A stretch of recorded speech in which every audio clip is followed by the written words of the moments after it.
Welcome back to the show. Let's get my next guest out. She is the go-to spy on the block right now, but let's remind ourselves of where it all started for her.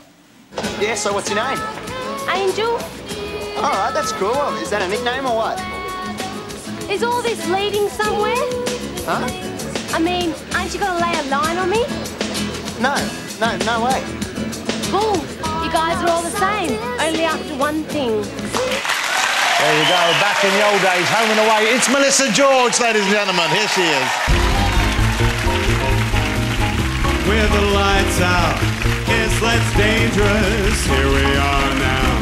Entertainers, I feel stupid and contagious. Here we are now. Entertainers. Wow, what an outfit. Melissa George, ladies and gentlemen.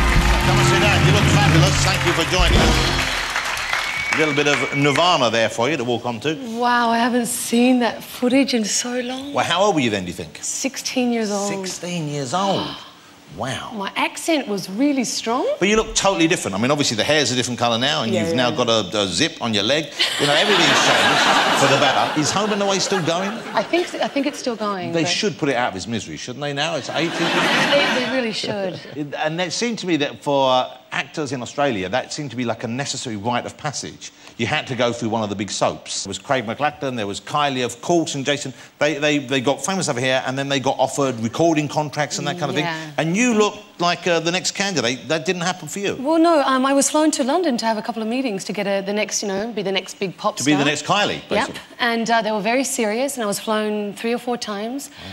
And I declined because I asked this man, I said, well, you know, I don't sing, so how am I going to be a pop star? But that hasn't stopped any of the others. I mean, it was... This is the thing. And so he said, oh, it doesn't matter, you know, just I'll make your voice sound great. I was like, wow, that's really unusual because I literally can't sing. 10 years ago, 10 years later, I was walking in the street in London, I bumped into a friend and he said to me, do you remember that person that was flying you 10 years ago to offer you a record deal and said, it doesn't matter how you sound, we'll just change your voice? And I said, no, and he goes, it was Simon Cowell. It was Simon Cowell, yes. And there he is, looking like William Shatner has eaten Shrek. OK, so Hunted is a big success for you. Yes. And congratulations. Have you been watching Hunted on BBC One, ladies and gentlemen? At least pretend she's sitting right here. OK, do it again, do it again. Have you been watching Hunted on BBC One, ladies and gentlemen? Yeah, who doesn't love that show? And what I love about it is, I love a spy story anyway, OK? But you really seem to get into the action. Have you been doing, do you do many of the stunts yourself? All of them. All of them? Yes. All the fight scenes? Well, there's a lot of stunt people running around with a cut lip, black eye. So you throw yourself into it? Yeah, my fight trainers, Joe and Rob, said that what we have to train you to do is actually not hit them for real. Really? Yeah. And so is there anger inside you that needs to get out? I'm so angry. I'm really angry, I think. Are you? Do you think you're an angry person? I'm really nice, but I literally start spitting on these people that they come in for a day and I just have to fight them. Wow. And I start to imagine, like, just really bad things. So and do you make contact? Yes, and I love it. I love it, honestly, because I don't get to hit people in my own life, you know. No, a few of us do. So now I get paid and I can hit. And awesome. It sounds exciting. And you had to get in, I guess, do quite a lot of training for that. Yeah, I did months. But they're not allowed to hit you back, I guess. No. So that would make it even more fun. Yes. You can hit them as hard as you like and as often as you like. Let's have a look at Melissa in action. If you haven't seen the stunts, you'll see it. This is BBC One, Thursday nights. It's great fun, and it's a terrific part for you as well. Thank you. I mean, a great part to get. Have a look at this, and it's one of those spy things. Don't join it midway. You kind of need to follow it, you know, it's complicated. Yeah. Episode 1, see it all the way through. It's like Inception. Don't come in halfway through. You won't have a clue. Have a look at this.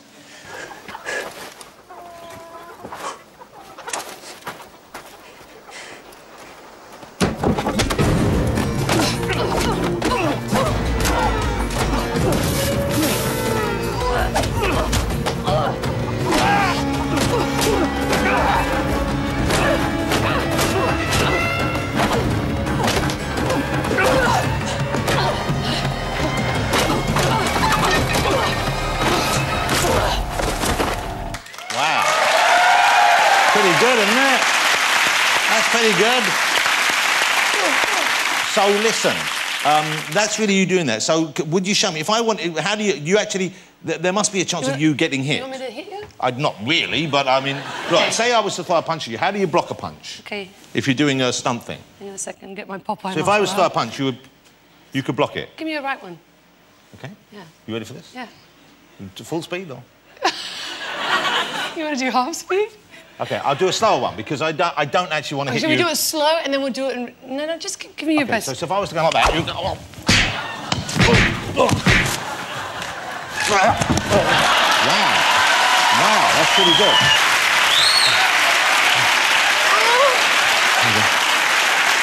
My puppy. Oh, no, it's free. Well, I think I showed you a thing or two. That was, you know, that actually hurt my neck. I'll be honest with you, that actually did hurt my neck. No, you've actually got a puppy missing. Where's it gone? Oh, I took your puppy off. Here. Let's have that back or there'll be complaints. Man, you are strong. OK, I was thrilled you were coming on the show, but when I heard this part of your life, I didn't know whether it was true or not, because there's a part of Melissa you might know. The Melissa has invented a product which has sold millions of units. Is that fair to say? That's fair to say. You invented this idea. I invented it, You came up with a product. This isn't... You patented this thing, and you're working on some more ideas now. I got 4 more in the pipeline. And so this is the thing. So this is the first thing you can...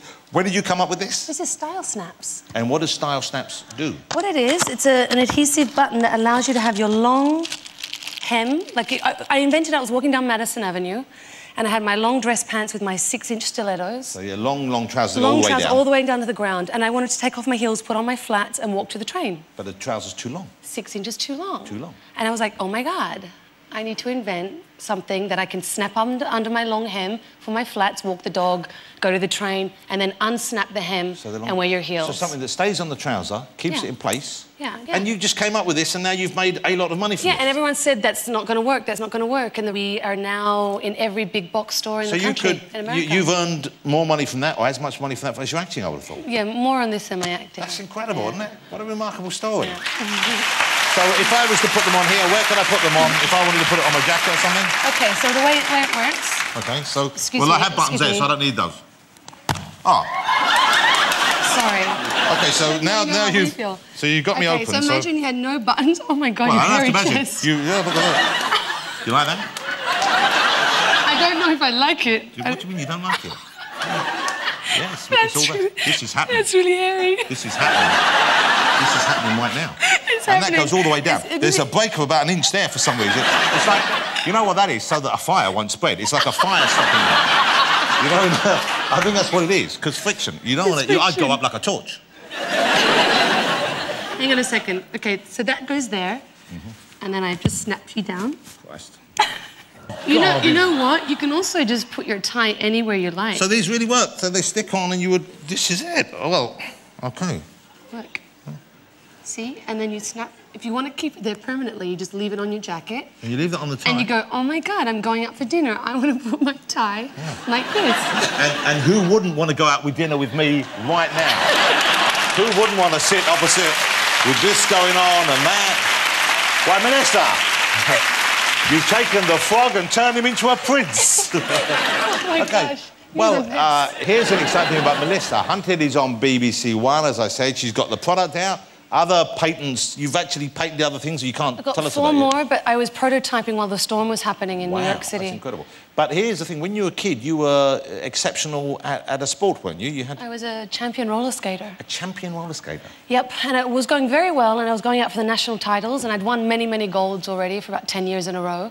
And a report came in saying that the axle that holds the wheels have to be shaved down just in case you fall and you scratch up this new wooden Because it's floor. a sharp edge to it. Yeah. And, yeah. So my father took to the axles and shaved them down, but he shaved them down too far. And I went out in my costume like this into the middle of the floor, and all my wheels came off. Your wheels fell off? Every single one, and that was the end of my... And now, having met you, I imagine you beat your father into a bloody pulp.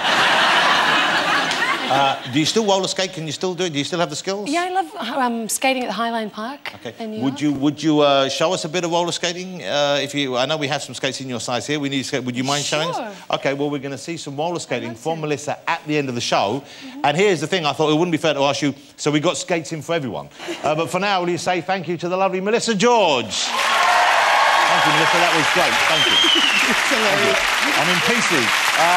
Now, as a treat for you, we have, as I said, at the end of the show, Calvin Harris and Tiny Temper performing, but now, with his unique interpretation of one of my favourite Radiohead songs ever, Creep, it's Richard Cheese and Lounge Against the Machine.